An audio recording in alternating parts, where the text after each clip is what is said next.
Hello, everybody. Happy Wednesday.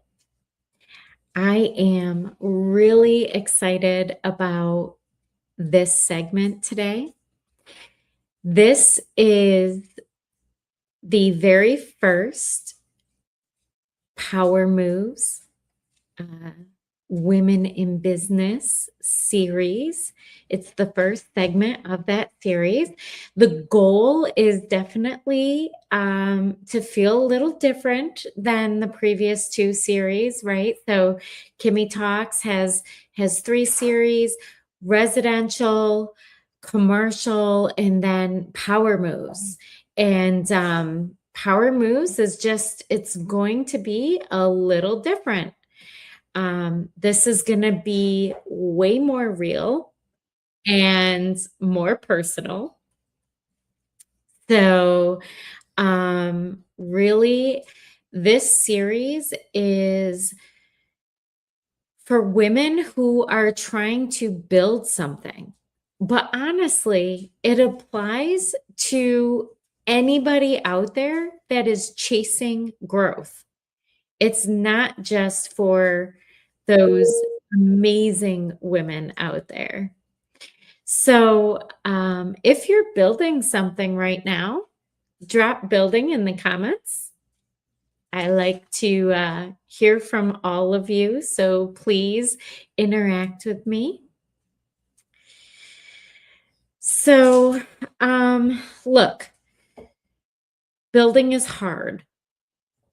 Nobody ever likes to talk about, the messy middle.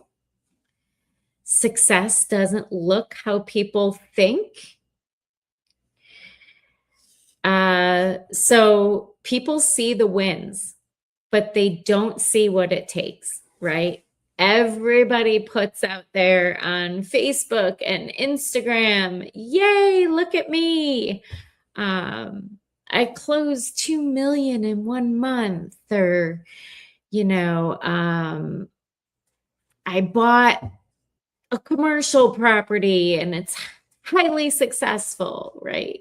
Everybody posts all of that stuff, but they don't post that messy middle. So we never see it, really. People don't see the pressure and the doubt and the decisions, right? They don't see the nights you're questioning quite literally everything. So, let's talk about me. Let's talk about the beginning. How did I get into mortgage and real estate?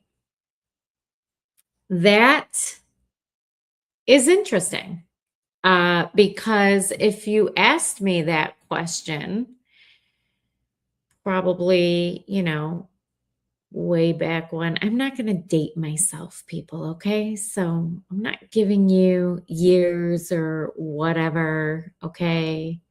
But back when I was in college, let's say, oh no, let's take it back even farther, okay? When I was in high school, I was a ballerina. I did tap. I did jazz hands. I was in theater, and I was a cheerleader. So, in high school, I definitely was not even thinking about mortgage and real estate. In fact, high school was a struggle for me. I had started high school in a public school after being in private school, Catholic school, for most of my life. And it was a struggle. When I entered into high school, I found out that I was at a fifth grade reading level, people. Fifth grade reading level in ninth grade. Well, that's scary. And so I had a lot of catching up to do. And it was hard for me. I had test modifications and all of the things, and I was constantly frustrated. I doubted myself. Um, I had a lot of self-esteem issues, lots of those. My mother is a saint because she had to put up with all that stuff in high school. And then when I went into college, I graduated high school, by the way. Go me. And then when I got to college, I still had some challenges, right? And I had a really hard time finding my way. I had no idea what I wanted to be when I grew up. Some days I still don't know. So, yeah. But I tried, theater, performing arts. I thought I was going to be a math teacher at one point. And computer science? Come on. Seriously? God, I failed that one. So I ended up finding myself a philosophy major. And that was actually really cool. I learned a lot about myself, honestly. And it challenged me. I loved it. I ended up graduating with bachelor's in science, philosophy major, and it was really cool. I actually also got a paper published. And that was really cool. I never thought that that could happen for myself. But so then I got out of college, and I was still very, I don't know. I just wanted to pay my bills, really. So I worked for Lifetime Assistance. That is assisted living for adults who are mentally and physically disabled. And so I did that for quite a few years. And then I moved into CoreLogic. I worked at CoreLogic, an office job for several years, doing tax research. So that was incredibly boring. Not gonna lie there. So, what happened was life happened, and I needed to make a big move. I needed to move out of Rochester, New York, and move to Syracuse. So I actually found a job working for a small broker shop in Baldwinsville, New York. And I started out as a processor there. And that was the beginning. That was the beginning. And it kind of fell into my lap. I never in a million years, I was just looking for a job. In fact, I was on Facebook. I think it was Facebook. I don't know. Maybe it was MySpace or something. Okay, now I'm dating myself. This is not cool. How many people had MySpace? Okay. So anyways, I think it was on Facebook, and I was put out there, I need a job in Syracuse, New York. Help. And there was a friend of mine from college that was on Facebook, and he was like, I can get you a job as a processor. So I interviewed with the owner. I became a processor, and I very quickly realized that processing was not my jam. Not my jam. So I ended up getting my license in New York State to originate mortgages. And best decision I ever made. Had no idea it was the best decision I ever made, but it definitely was. And then I also very quickly got my license in Florida because I knew some people in Florida. So the point of my story here is I did not have this figured out. In fact, I spent the majority of high school, college, and a good amount of years after college having no freaking idea what I would end up being. But I want to say, once I took that leap, look, loan origination was scary. It is scary still to this day, right? Any role in sales is really freaking scary. Why? Because if you don't have a deal close, you don't get paid. So when I was a processor, I was mortified at the thought of becoming a loan originator. But, I just decided that I was just going to do it. Let's just do it. Let's get started. And so I did. I went and I did the education. I took the test and I passed, and I jumped in full speed ahead. It was scary, but I just had to do it, you know? There was a lot of doubt. And, look, just last year I was doubting the industry, right? I'm going to be real honest with all of you. I considered leaving the industry last year. It was a scary moment in my life. I doubted the mortgage industry. I doubted real estate. I doubted myself. How about, a few years ago when my mom passed away? I went into a deep, dark place. I doubted everything. Myself, my career choices, my life choices. It was a scary time. Doubt is a real thing.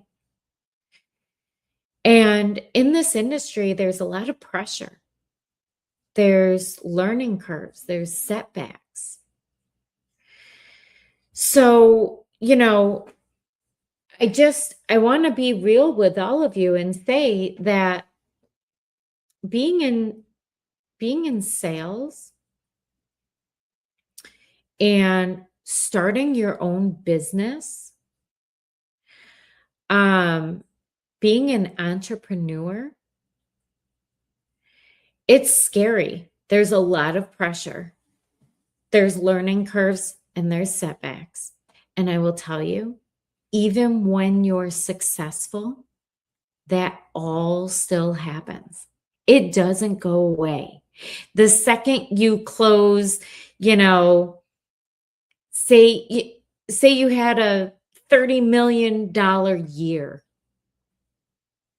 Do you think that year, just because you had the success of 30 million in closed sales, do you think that year came with no pressure, no anxiety, no stressful moments? Absolutely not. Absolutely not. In fact, those moments are what is going to soar you to the next level. So honestly, embrace it. Embrace it.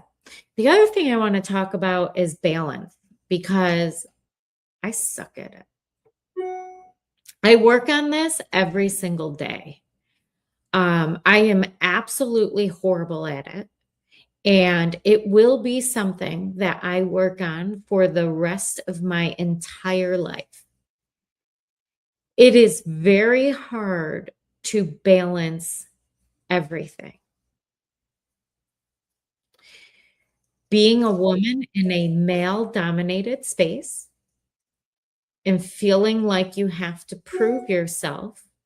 When I worked at that broker shop, I it was me and one other female loan officer in the entire place. And the other female loan officer, she was more of a real estate agent. She didn't really do a lot of loans. So, you know, there's a lot of that. I was trying to balance I just got married. I was having a baby. I was building my family. I was creating a family. Um, when we had our first baby, my son is special needs.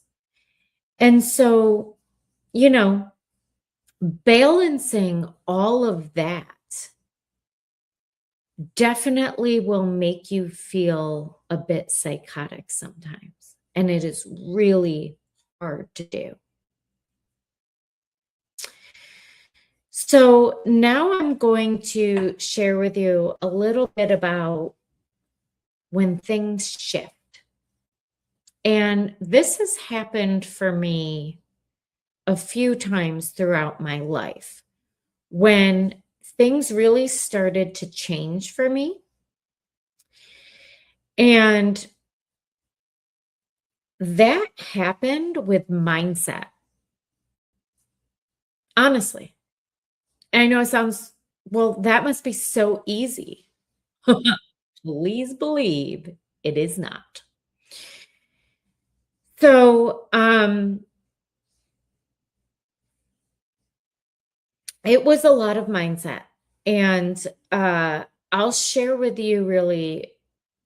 Let's go with two experiences where I really felt this mindset shift and things really started to change for me. And I was able to step up and step in to a leadership entrepreneurial role, where I felt confident. So the first time was about a year after my mom had passed away.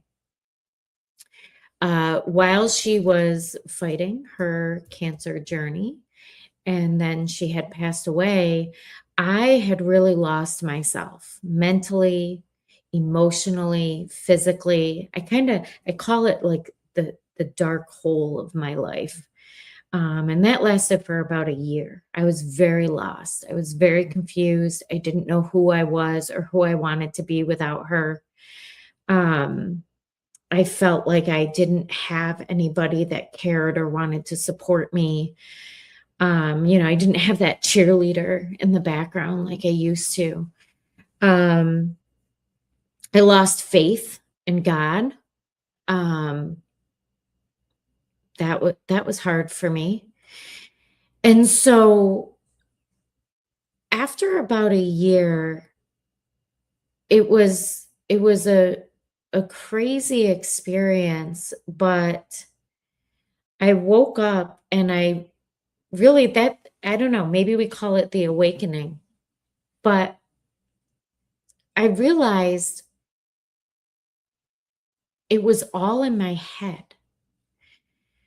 Um, and all I needed to do is see myself for who I am now and who I want to be. It was a huge mindset shift for me because it was very different.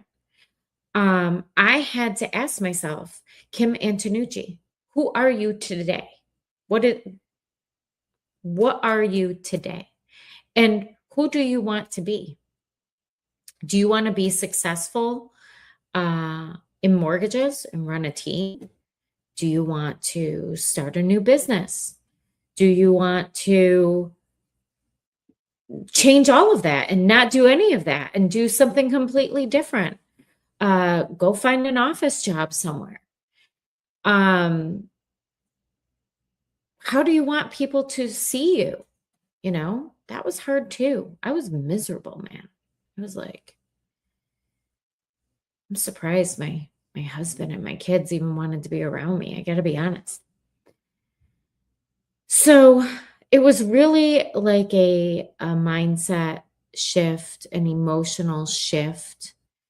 Um, and I realized that I didn't want to be that person that I was. And so I needed to change. Um, and I did. I started going back to church with the help of my husband. I started figuring out who I wanted to be. I jumped back into my mortgage career, and things were good for, a couple of years after that. I really was finding my way. And then last year, towards the beginning of the year, it was hard because I felt like I found myself. I knew who I wanted to be. I knew who I wanted people to see when they looked at me and talked with me. But what I struggled with was I wasn't really happy in my career. Um, Mortgages are tough. And business was down. My support that I had was rough, to say the least. And so it was tough time for me. And I started working for American Dream TV. Um, Craig Sewing hired me, and I completely dropped mortgages. I didn't give it any attempt at all. I was 100% all in on this salary position with American Dream TV. And even then, I want to make a point here.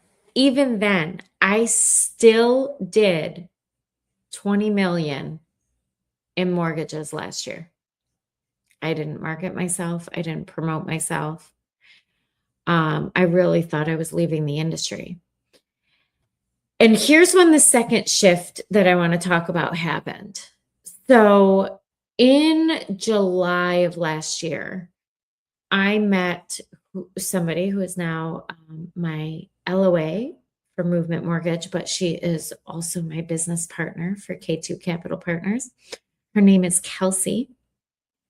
I'll have to have her on this podcast sometime. But she came into my life and literally lit a flame under me. So many things started happening. I got excited about mortgages again. She literally, when you say all things operations, that doesn't even justify it. She is the operations queen. She just destroys it. And so I finally had the support in that side of the business, and it changed everything for me. So keep that in mind, people. Always make sure that first and foremost, you have the right support. That is if you don't have the right support, whatever you try to do will just come crumbling around you. Promise. Have the right support.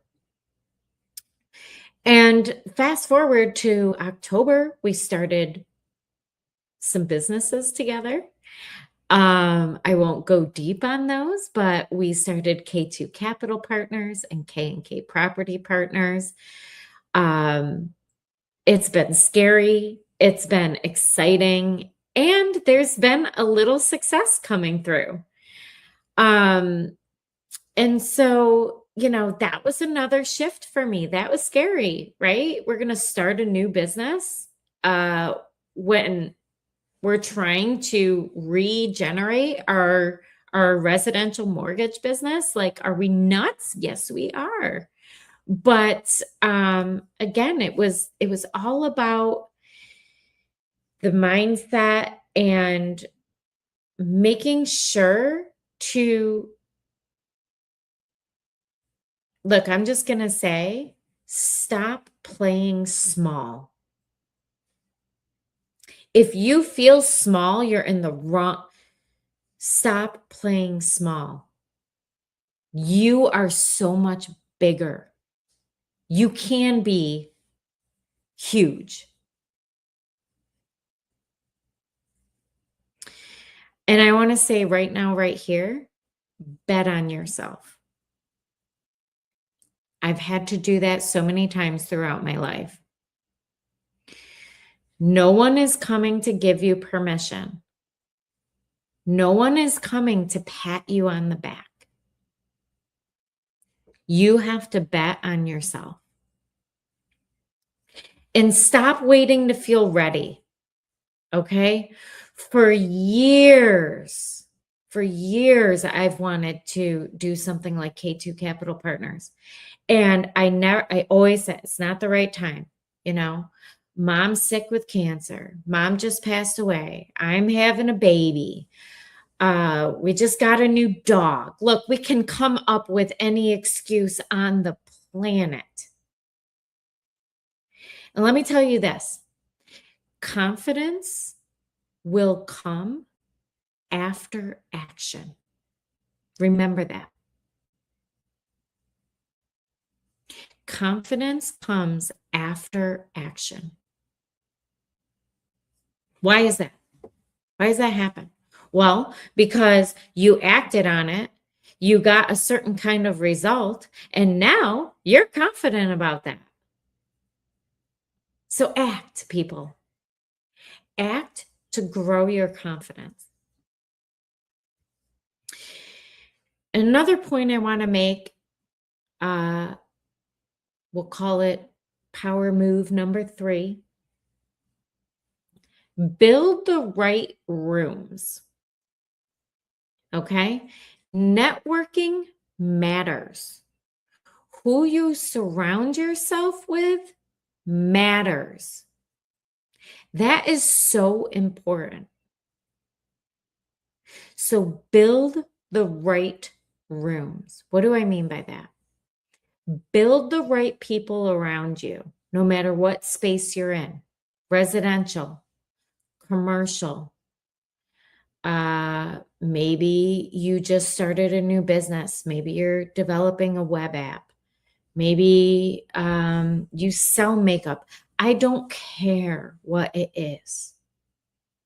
But make sure that you have the right people around you.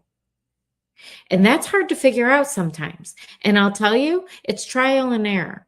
You're going to attempt to align with the wrong people. I promise you that will happen. But guess what? When that happens, you will then figure out who you don't want to align with, who you don't want in your space. So let it happen.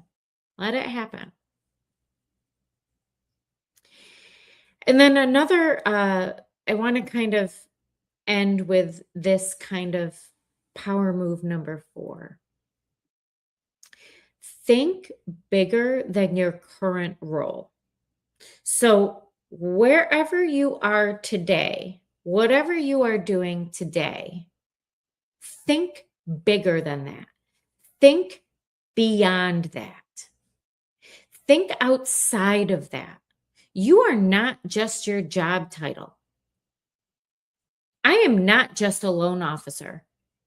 I am not just the owner of K2 Capital Partners. I am so much more than that. And I'm building something. We met with Ryan Fogarty last week, who said he's building his empire. Build your empire.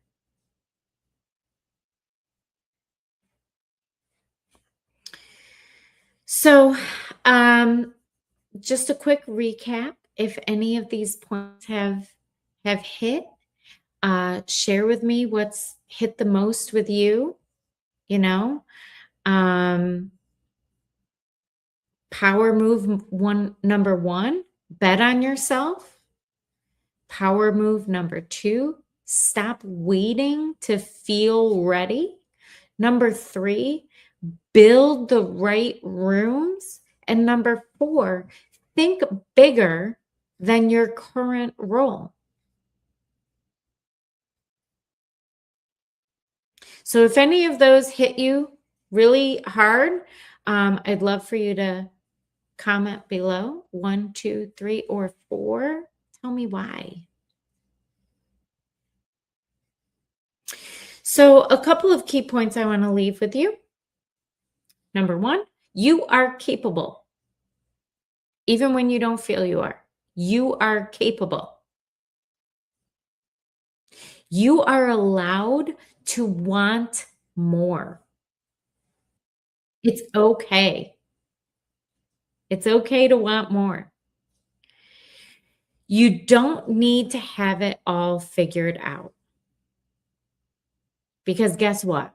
It's never going to be all figured out. Things are going to happen and you're going to have to pivot. So, if you're building something, keep going. If you're doubting yourself, you're closer than you think.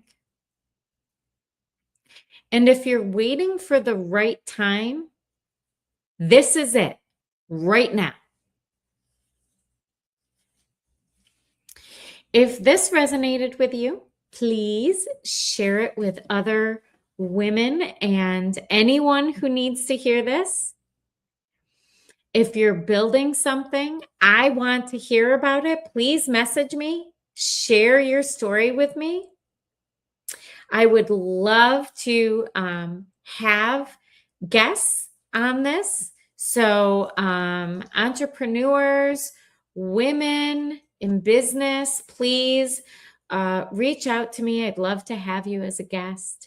And thank you so much for listening today. I'm sorry, I know it went a little long, but we got a little personal here. So thanks again. Please share, like, comment, and I can't wait to see you next week. Next week, we are going back to the residential space. So stay tuned and I'll see y'all next week.